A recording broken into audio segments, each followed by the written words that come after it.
Donc on prie le Seigneur. Je prie. Seigneur, merci. Tu es un Dieu de fidélité, tu es un Dieu de paix.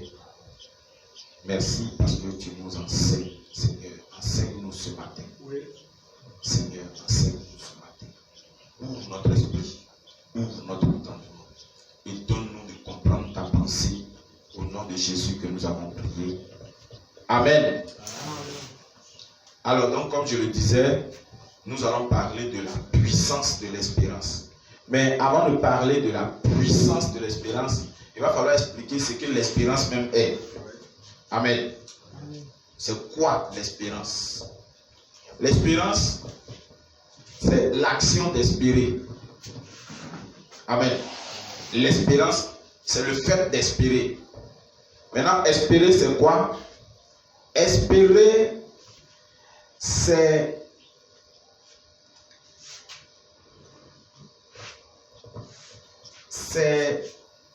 le fait de considérer ce que l'on désire comme réalisable. Amen. Voilà. Ce que tu désires, tu considères ça comme si ça va se faire. Alléluia. Et il y a une autre explication qui dit c'est une attente confiante. Voici ce que c'est l'espérance. Alléluia. Donc, l'espérance, c'est un sentiment qui porte à considérer ce que on désire comme réalisable. Donc, quand quelque chose est réalisable, ça veut dire quoi? Ça veut dire que cette chose-là peut s'avérer. C'est-à-dire que ça peut prendre forme. Ça peut devenir vrai. Amen. C'est ça, réalisable. C'est une attente confiante. Alléluia. C'est une attente confiante.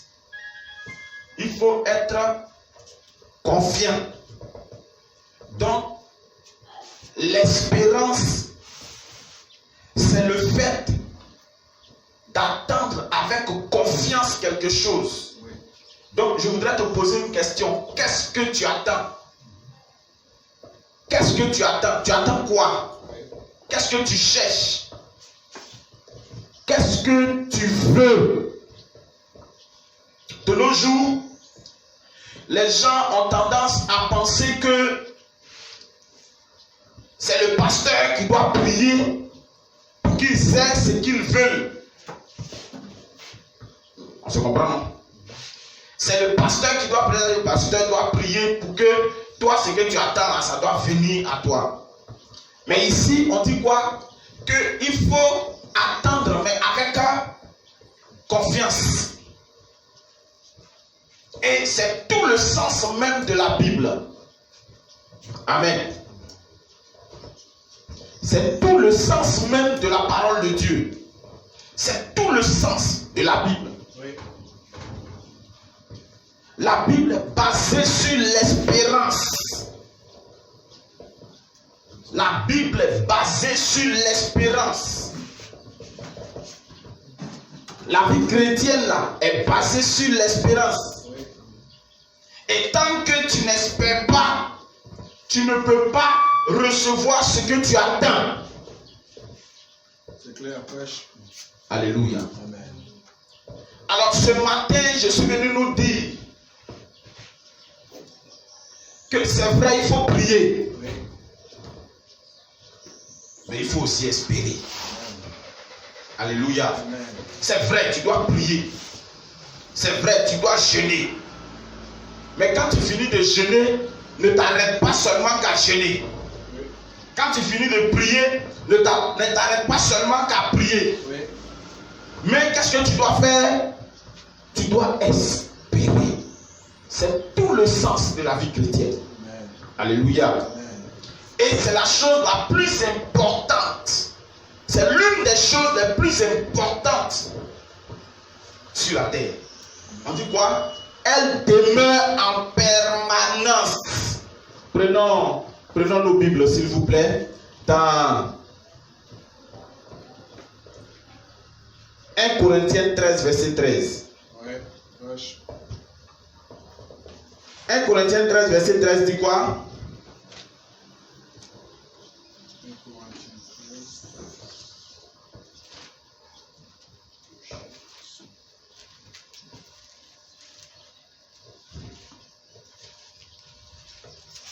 Et maintenant, Oui. donc ces trois choses demeurent. Oui. La foi, l'espérance, l'amour. Mais la plus grande de ces choses, c'est l'amour. C'est là. Alléluia. On dit, maintenant, ces trois choses demeurent. La foi, l'espérance, l'amour. Donc, parmi ces trois choses qui demeurent en permanence, l'espérance est dedans. C'est ça. L'espérance est dedans. Donc, toute notre vie est basée sur l'espérance. Et un chrétien, quelqu'un qui dit avoir donné sa vie à Jésus, qui n'a pas l'espérance, c'est que tu n'es pas chrétien.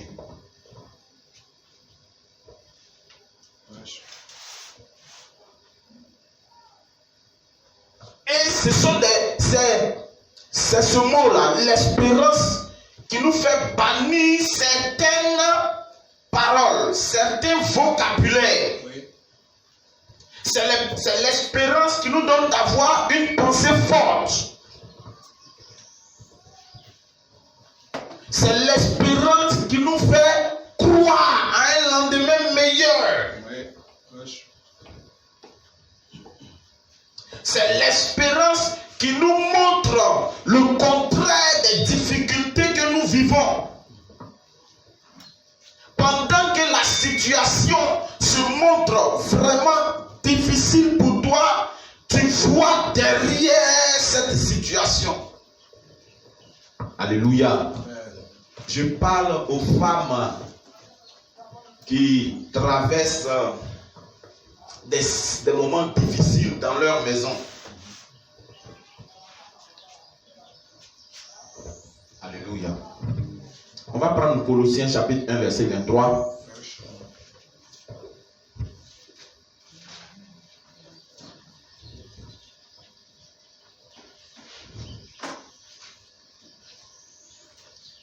Je lis. Si du moins vous demeurez fondés et inébranlables dans la foi, sans vous détourner de l'espérance de l'évangile que vous avez entendu, Oui. qui a été prêché à toute créature sous le ciel, et dont moi, Paul, j'ai été fait ministre.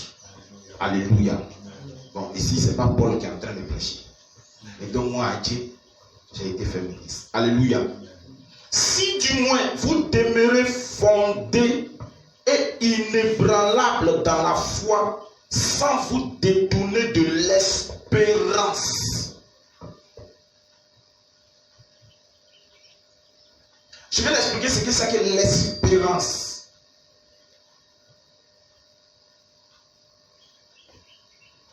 Ça, c'est selon le dictionnaire. Mais quand nous expliquons l'espérance selon la parole de Dieu, on dit la prédication de la croix est une folie. Pour nous, c'est-à-dire pour ceux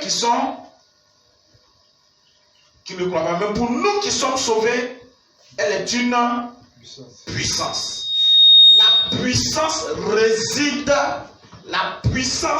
cette puissance-là, elle réside dans notre espérance. Alléluia.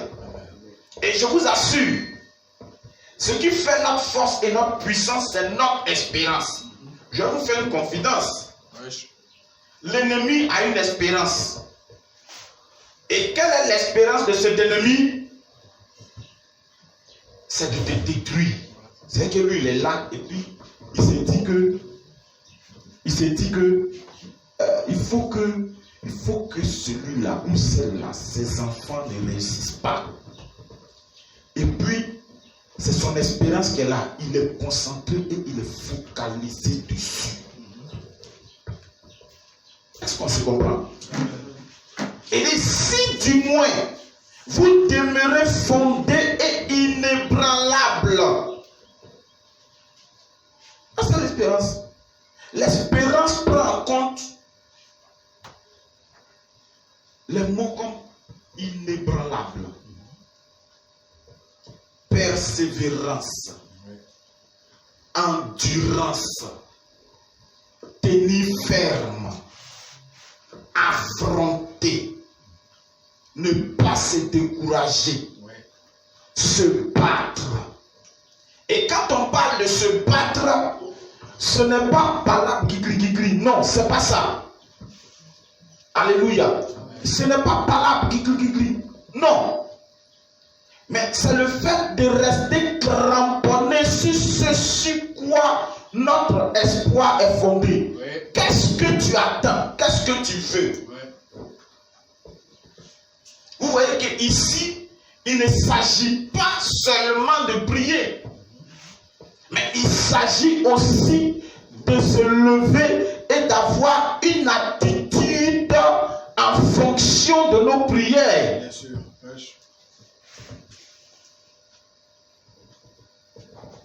Alléluia. Et quelqu'un qui veut avoir de l'espérance doit se tourner vers quelque chose, la parole de Dieu. Amen. Alléluia. Amen. Tu veux espérer, concentre-toi sur la parole de Dieu. Tu as perdu de l'espérance. Si tu veux l'espérance, va dans la Bible. Amen. Il y a tellement d'exemples d'espérance. Nous allons prendre encore Romains chapitre 15, verset 4.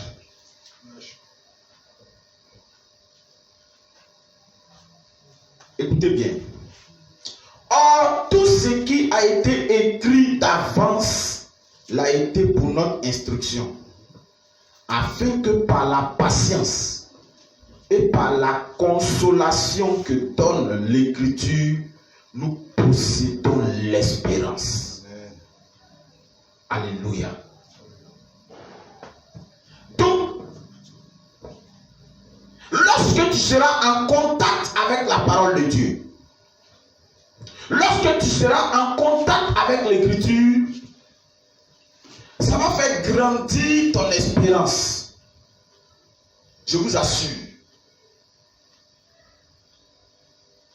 C'est bon de faire confiance à un homme de Dieu. Mais ne vous fiez pas à la chair. Alléluia. Ne vous fiez pas à la chair. Et dit, malheur soit celui qui se confie en un homme. Vous connaissez ce verset. Amen. En fait, c'est pour dire, malheur soit celui qui espère en un homme. Alléluia. Il ne faut pas te confier en un homme. Il ne faut pas te fier à la chair. Et quand Dieu dit, malheur soit celui qui se confie en un homme, il est en train de dire, malheur soit celui qui se confie même en lui-même. Parce que toi-même, tu es cher. Toi-même, tu es incertain. Donc toi-même, tu ne peux pas te faire confiance à toi-même.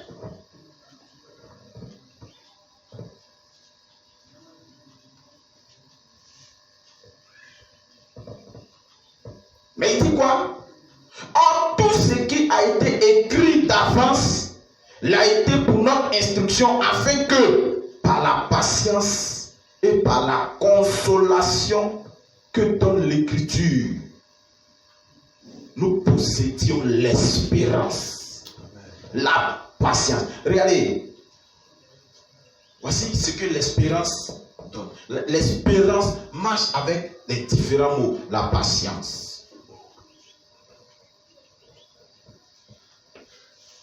La patience, l'endurance,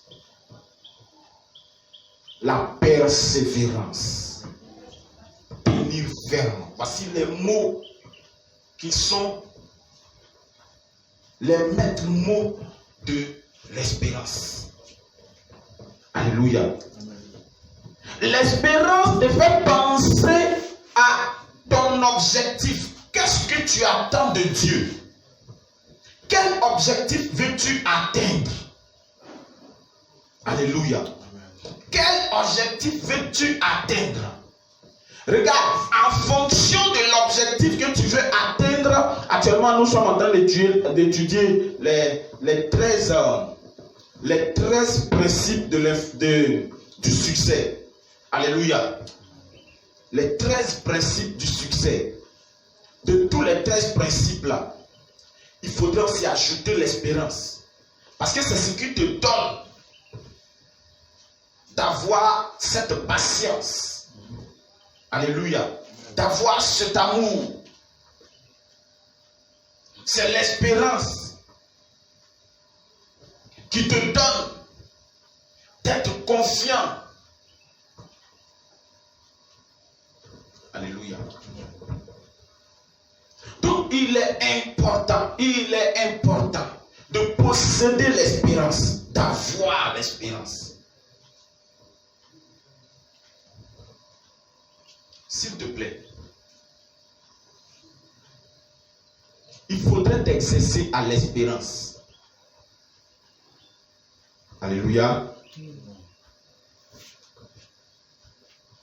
L'espérance est l'élément salutaire de la vie. Alléluia. C'est-à-dire que c'est l'espérance qui te donne le salut. C'est l'espérance qui te donne d'avoir une force. C'est l'espérance qui te donne d'avoir une puissance, une force. Alléluia. Romains 8, 24. Je lis la parole de Dieu.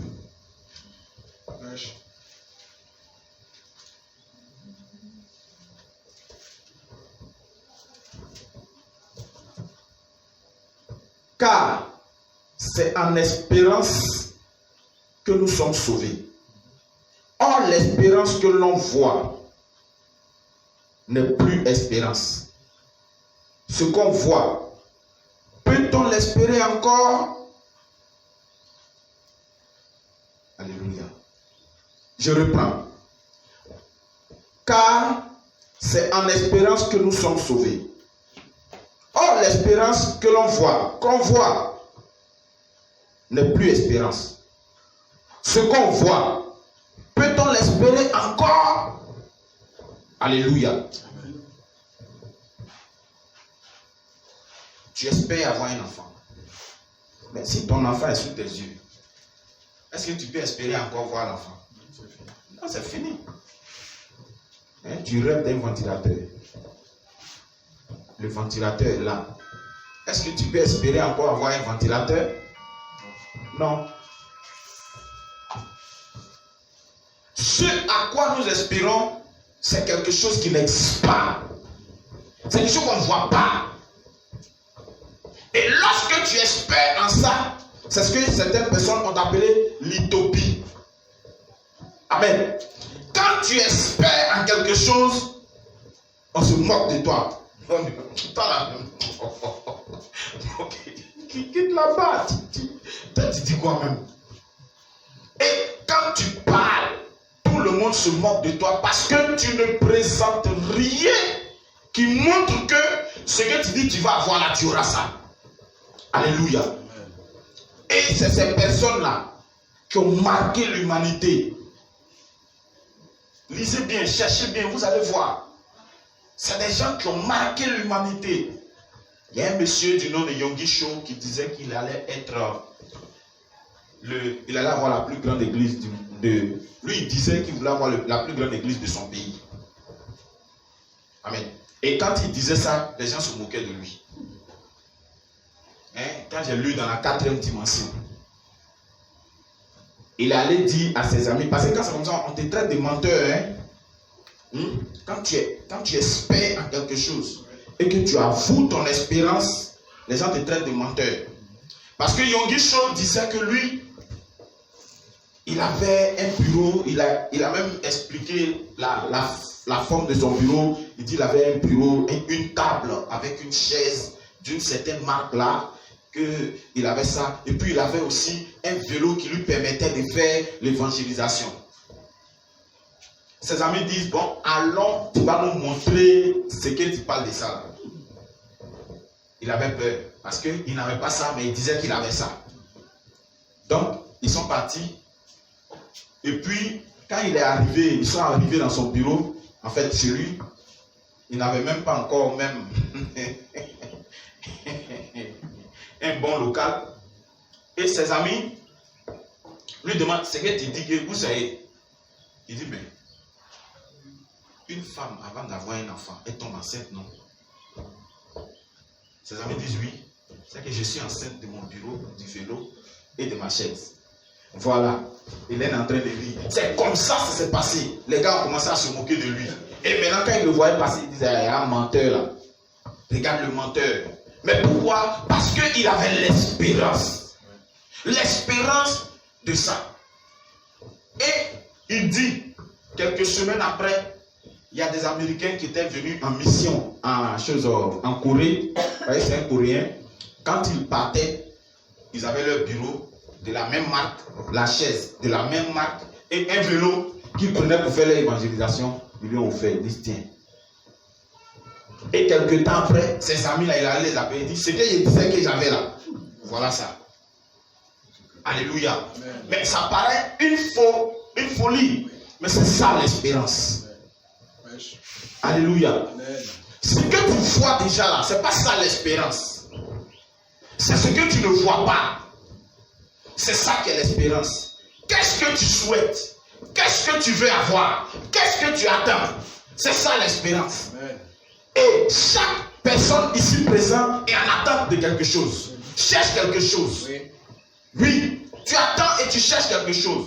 Mais je t'assure, il y a une chose qui pourrait t'aider à maintenir ton espérance. C'est Jésus-Christ. Amen. Alléluia. Et si tu ne donnes pas ta vie à Jésus, si tu ne donnes pas ton cœur à Jésus-Christ, ton espérance ne sera pas une espérance. Alléluia. Parce que pendant que tu espères au bien matériel et au bien physique, il va falloir aussi espérer au bien, éternel. Alléluia. Et ce bien éternel, lorsque tu espères en ton paradis, c'est important. Un chrétien qui ne pense pas au paradis n'est pas un chrétien. Oui, parce que le but final, l'objectif final, c'est le paradis. C'est ce que nous tous nous visons. Et je suis en train de te dire que le paradis existe. Le paradis existe. Selon Apocalypse chapitre 21, du verset 1 au verset 8, le paradis existe. Et le paradis viendra. Le moment viendra où Jésus va se manifester. Alléluia. Voici un grand sujet d'espérance. Le retour de Christ. Jésus revient bientôt. Et aujourd'hui, les gens même prennent pour se moquer. Tu reviens, ça pour Jésus là ou bien? Alléluia. Jésus revient. Jésus revient. Amen. Jésus revient, il reviendra. Amen. Jésus revient. Et quand il reviendra, il prendra son église.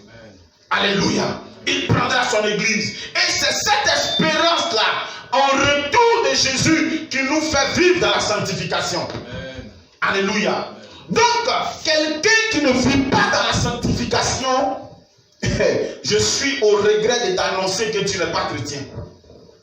Parce que c'est la base de l'espérance en Christ. Alléluia. C'est la base de l'espérance. On va lire.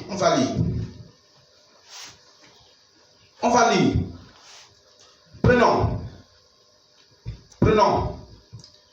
1 Jean chapitre 3 verset 3. J'ai expliqué la sanctification ici le mois passé, n'est-ce pas?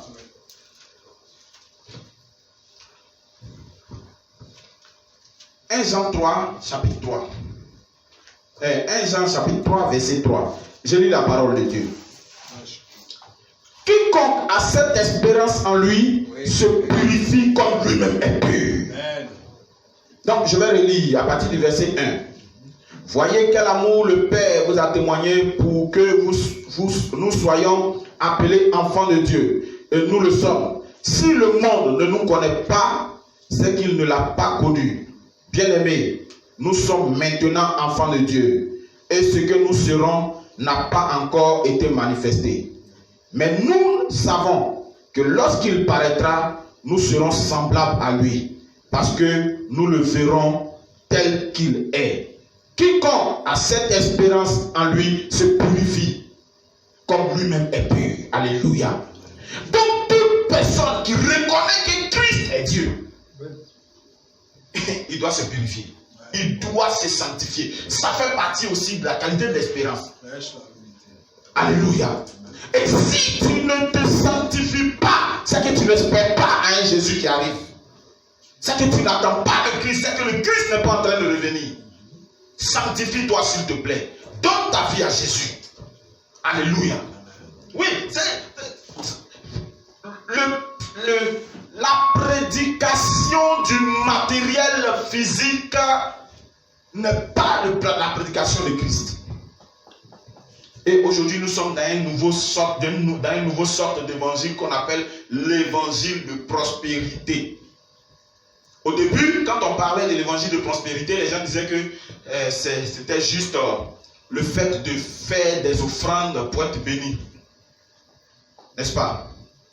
Et quand tu fais offrande, Dieu va te bénir. Mais après, l'on s'est rendu compte que le fait de prêcher l'évangile de prospérité était basé sur l'impatience. Déjà, l'espérance est bannie. Ça veut dire que les chrétiens de prospérité, ils veulent tout de suite et maintenant. Ils veulent devenir prospères maintenant. Ils veulent devenir riches maintenant. Et leur prédication n'est basée que sur la gloire et le martyrdom. L'espérance n'est pas basée sur ces choses. Alléluia. Non, c'est clair. Je ne dis pas que être riche est mauvais. C'est pas ce que je suis en train de dire. Mais renseignez-vous auprès des riches. Pour être riche, il y a des principes. On ne se lève pas du jour au lendemain pour être riche. Rentre dans l'intimité d'un riche. Tu sauras que c'est quelqu'un qui a travaillé pratiquement toute sa vie. S'il n'a pas travaillé toute sa vie, c'est qu'il a hérité de quelqu'un qui a travaillé toute sa vie. Donc tu veux être riche, il faut travailler. Alléluia. Je ne crois pas à la rapidité, à l'impatience. Moi, je ne crois pas en ça. Moi, pasteur a dit, je ne crois pas en ça. Tu veux tout avoir tout de suite et maintenant. Tu veux la délivrance maintenant. Tu veux la guérison maintenant. Tu veux la bénédiction maintenant. Tu veux la guérison maintenant. Tu veux, tout doit se faire tout de suite et maintenant. C'est ça l'évangile de prospérité. Et tout ce qui n'est pas basé sur la patience est dangereuse. Or, l'espérance prend en compte les mots comme la patience, la persévérance, l'endurance. Voici ce que l'espérance a comme maître mot. Alléluia. Que le Seigneur nous aide au nom de Jésus. Amen. Et regardez, parlant de la patience dans l'espérance, nous allons lire Romains 4, chapitre 18. Ça, c'est mon verset que j'aime beaucoup.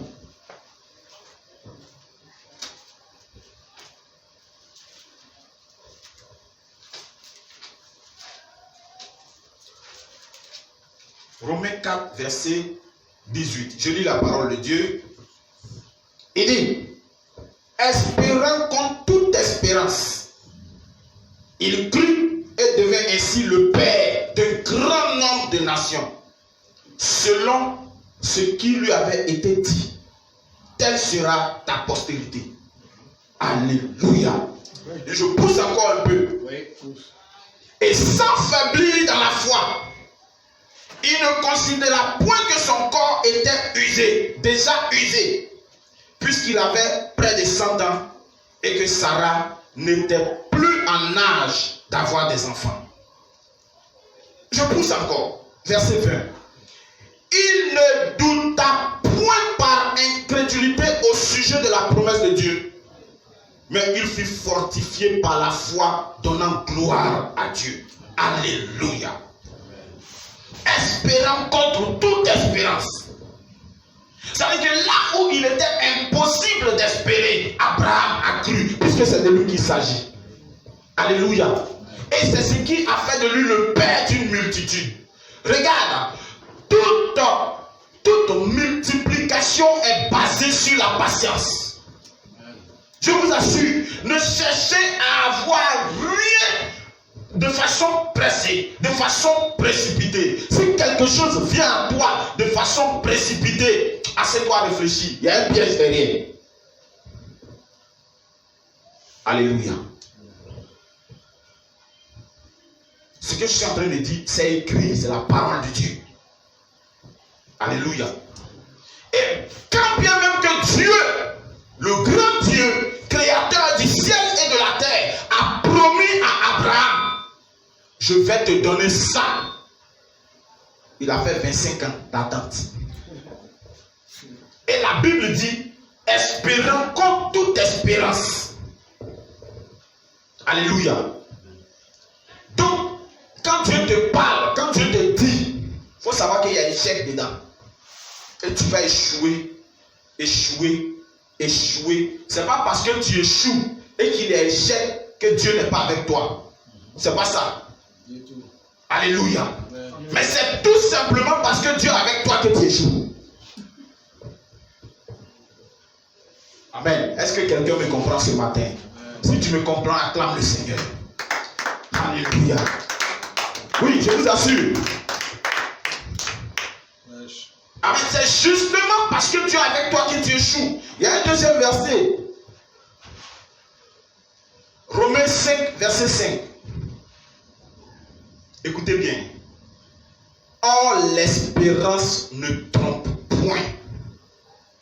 Parce que l'amour de Dieu est répandu dans nos cœurs par le Saint-Esprit qui nous a été donné. Amen. Alléluia. L'espérance ne fait pas quoi? L'espérance ne trompe point. Oui. Prenez le dictionnaire, cherchez point, ça veut dire quoi? Point là, c'est un peu synonyme de jamais. L'espérance ne trompe jamais. Alléluia. Ton attente là ne va jamais te tromper. Alléluia. Ta patience ne te trompe jamais. Amen. Ta persévérance ne te trompe jamais. Alléluia. Oh, je suis persévérant. Oui. Je suis confiant. Amen. J'irai jusqu'au bout. Oui. J'irai là où Dieu m'attend. Oui, Dieu m'attend quelque part. Qu'en est-il de toi? Oui. Alléluia. Amen. Je vous assure, je suis serein. Oui. J'avance. Oui. J'avance et j'atteindrai mon but. Alléluia. J'avance et j'atteindrai mon but. Parce que ma marche ne dépend pas d'un homme. Ma marche dépend de Dieu. Et il dit, comme il m'a promis quelque chose et que j'espère en cette chose, je verrai cette chose. Amen. Et je marche au rythme de Dieu. Oui. Et je toucherai, je palperai ce que Dieu m'a promis. Alléluia. Amen. Il dit à Abraham,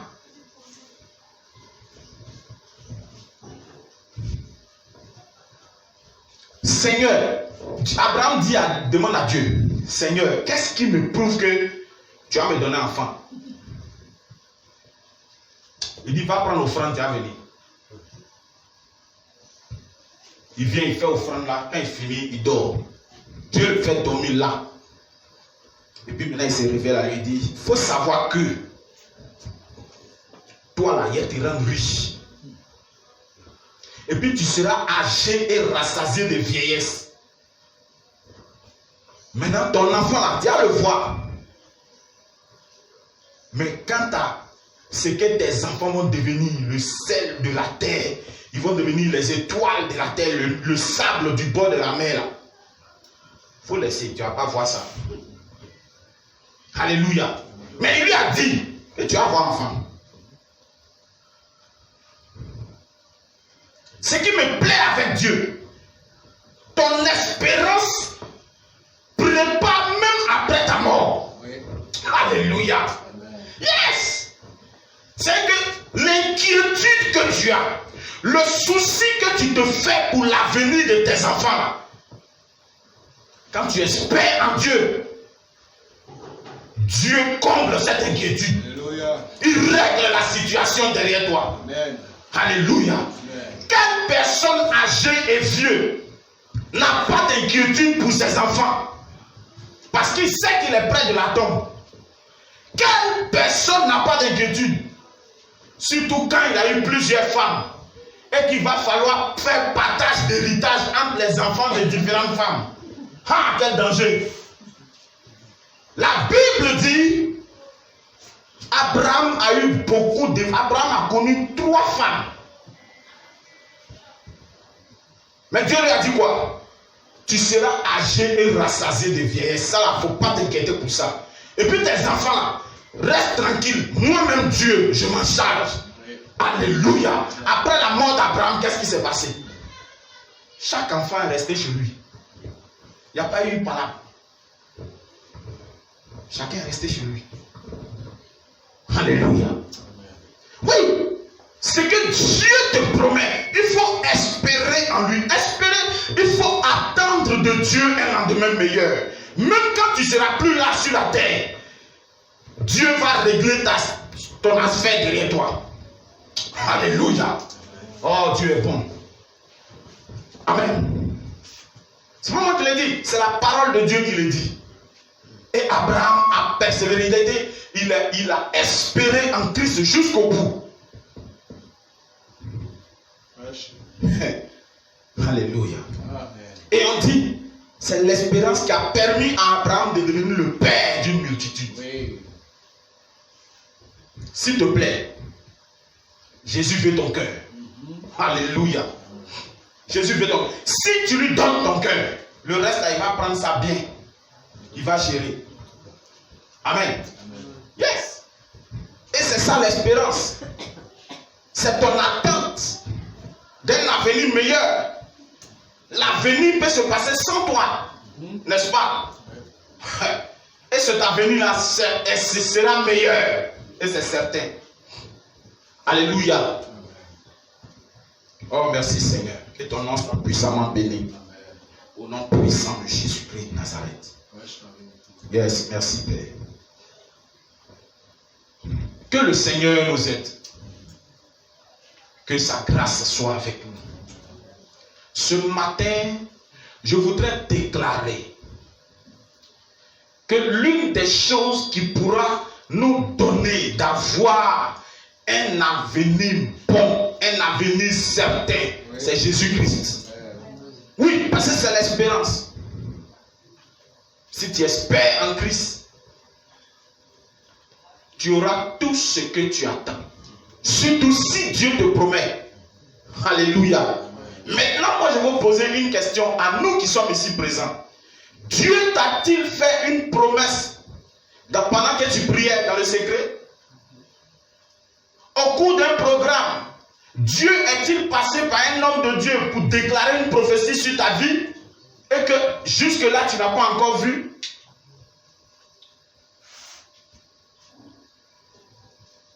Est-ce que la parole de Dieu t'a fait une promesse particulière pendant que tu étais en train de la lire ou de méditer? Je suis venu t'apprendre une bonne nouvelle. Amen. Toutes ces choses-là se réaliseront. Amen. Alléluia. Amen. Mais par quoi? Ton espérance, oui, ton attente sûre, oui, ton attente certaine. Et ce matin, je veux déclarer sur la base de la parole de Dieu, je veux ordonner que tout ce que tu attends, qui t'a été promis par Dieu, tu le verras avant de quitter cette terre, au nom puissant de Jésus. Amen.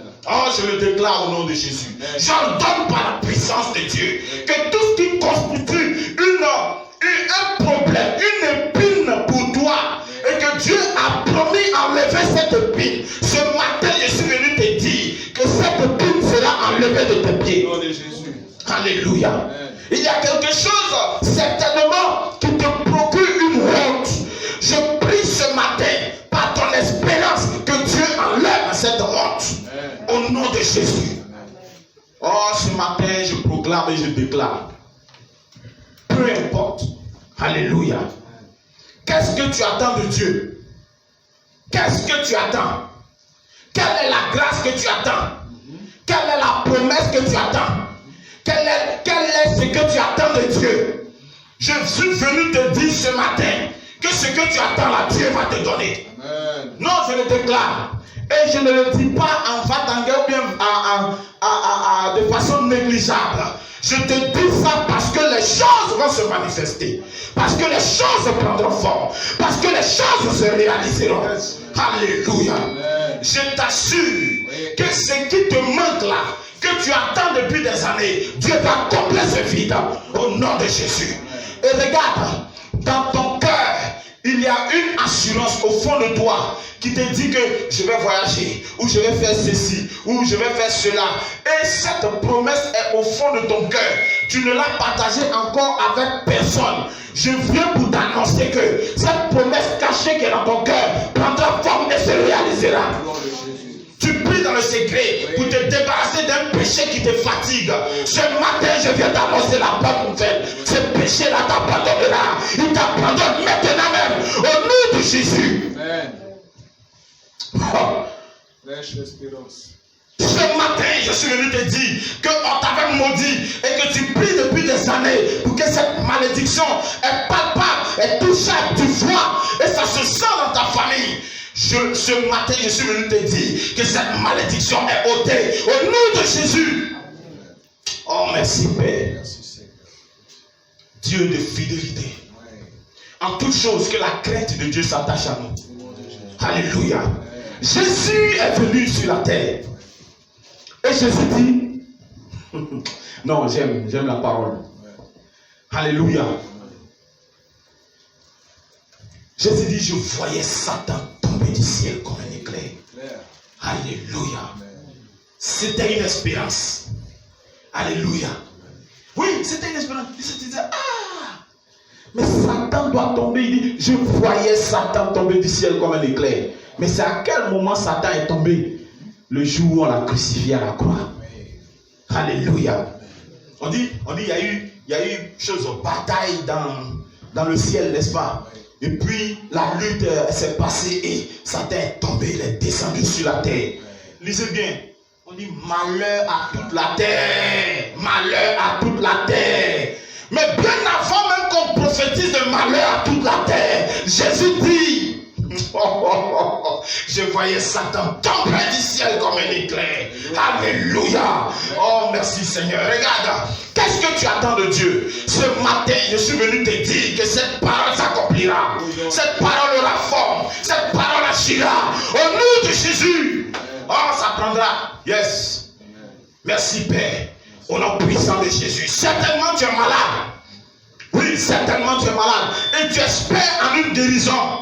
Je viens pour t'annoncer cette nouvelle. Tu es guéri au nom de Jésus. Qu'est-ce que tu attends de Dieu? Qu'est-ce que tu attends de Dieu? Qu'est-ce que tu attends de Dieu? Qu'est-ce que tu attends de Dieu?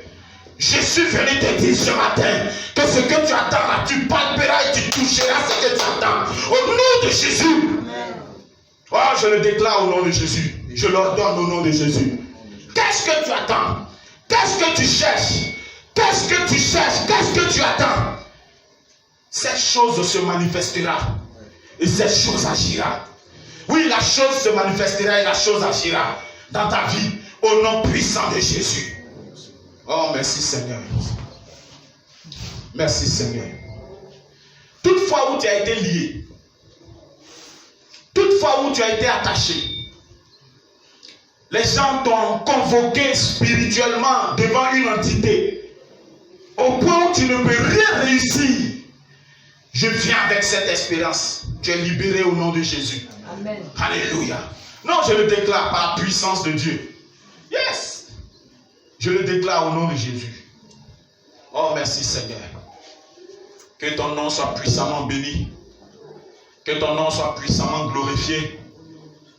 Dieu de fidélité, Dieu de grâce, Dieu de paix, Dieu fort, Dieu grand, Dieu puissant. Ce matin, tout en introduisant le thème, la puissance de l'espérance, Seigneur, fais-nous voir la puissance de ton espérance. La puissance de l'espérance en toi. Nous voulons le voir, nous voulons le sentir au nom de Jésus. Nous voulons toucher, éternel Dieu des armées, cette puissance. Seigneur, nous voulons la toucher, éternel des armées. Nous voulons toucher cette puissance. Nous voulons sentir cette puissance. Yes, c'est l'espérance qui fait que le Saint-Esprit marche avec nous. Regardez. Lorsque Jésus est mort sur la croix et que les gens l'avaient enterré, quand il a été ressuscité le 3e jour, les gens ne savaient pas. Alléluia. Et dans ses disparitions, apparitions, il s'est retrouvé avec 2 disciples, qu'on appelle les disciples de Maïs. Les gars marchaient.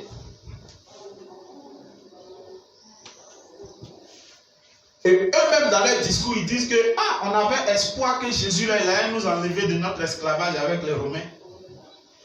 Et puis il est venu, il est mort, comme ça. Maintenant Jésus répond.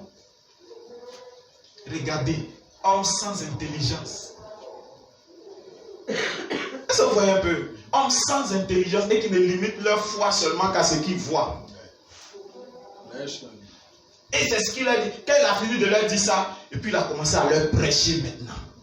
Il leur a prêché. Tout ce temps-là, on dit, leur intelligence était obscurcie sur la personne de celui qui était arrêté à côté d'eux, qui marchait avec eux. Tout ce temps-là, ils ne savaient pas que c'était le Christ qui était avec eux. Oui. Ils ont marché, ils ont causé, ils sont arrivés dans le village là. Le gars lui a dit, mais tu parles bien de quoi, mon petit prêche? Pardon, il faut venir dormir, et puis tu as continué de parler. C'est ça, les hommes c'est ça. Quand quelque chose est à côté de toi, puis tu profites de ça là, tu veux que ça ne va rester. Alléluia. Donc il dit, faut venir, viens, il faut donner la place. Pour toi seulement il y a place. Remarquez, même s'il n'y a pas l'argent, ou bien s'il n'y a pas de place quelque part, mais que quelqu'un est utile, on ne va pas le laisser partir. Donc il y a toujours de la place pour quelqu'un qui a un puissant don qu'il met en pratique. Il faut prendre ton travail au sérieux. Si tu prends ton travail au sérieux, là, il aura de la place pour toi dans la société. Alléluia. Donc le monsieur, ils sont partis, il faut manger avec nous. Donc il est resté avec eux. Ils ont mangé. Au moment de manger là, et puis Jésus a pris le pain. Quand il a rompu le pain, il a regardé, il a dit, oh, c'est lui. Alléluia. Regardez, c'est ça. Il dit, c'est lui. Regarde. De toute façon, il coupe le pain là. C'est lui. Alléluia. C'est là qu'ils se sont rendus compte que c'était le Christ. Et c'est à ce moment-là, le Seigneur va disparaître parce qu'il devait apparaître aussi à d'autres personnes. Alléluia. Oui, mais c'est ça. Mais pourquoi? Parce qu'ils avaient perdu leur espérance. Regarde, ce qui nous donne de l'espérance, c'est le Saint-Esprit. Le Saint-Esprit nous donne de l'espérance. Parce qu'en ce moment-là, les gens n'avaient pas le Saint-Esprit. Le Nouveau Testament a commencé réellement dans Actes chapitre 2. Lorsque le Saint-Esprit est descendu comme des langues de feu dans la vie des gens. C'est là que le Nouveau Testament a commencé. Sinon, tout ce temps, ils étaient encore dans l'Ancien Testament. Alléluia. Et donc, regardez quelque chose. Lorsqu'ils se sont rendus compte, c'était lui. Pierre et puis les autres disciples, ils étaient cachés. Ils sont restés cachés.